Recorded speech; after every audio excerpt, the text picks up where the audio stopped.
आपण काही सेंटेन्सेस पाहूया. वाक्य काय आहे? मी विचार करू शकते. सर्वप्रथम विचार करू शकते. विचार करणे यासाठी आपण काय करतो? थिंक हा शब्द वापरतो. THINK think.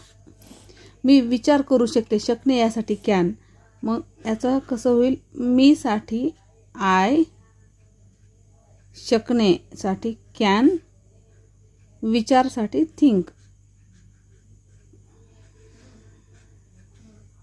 I can think. दुसरं वाक्य आहे मी विचार करेन. यामध्ये काळ आहे भविष्यकाळ. तर मी साठी आय.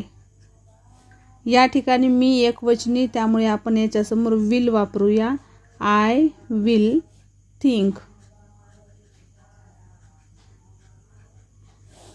तिसरं वाक्य आहे मी विचार करत आहे. करत आहे म्हणजेच क्रिया चालू आहे.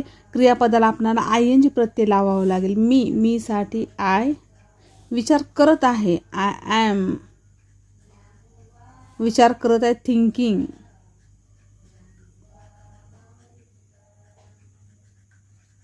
वाक्य झालं आय ॲम थिंकिंग, म्हणजेच मी विचार करत आहे. पुढचं वाक्य आहे मी विचार करत होते. काळ झाला तो भूतकाळ, पास्ट टेन्स. त्यामध्ये वॉज किंवा वेअर वापरलं जातं. मी साठी आय.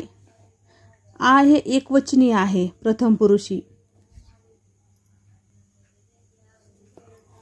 एकवचनी प्रथम पुरुषी असल्यामुळे मी आपणाला यासमोर वॉज वापरावं लागेल. आय वॉज थिंकिंग, म्हणजेच मी विचार करत होते. अशा प्रकारे एका शब्दापासून आपण असे अनेक वाक्य तयार करू शकतो. थँक्यू.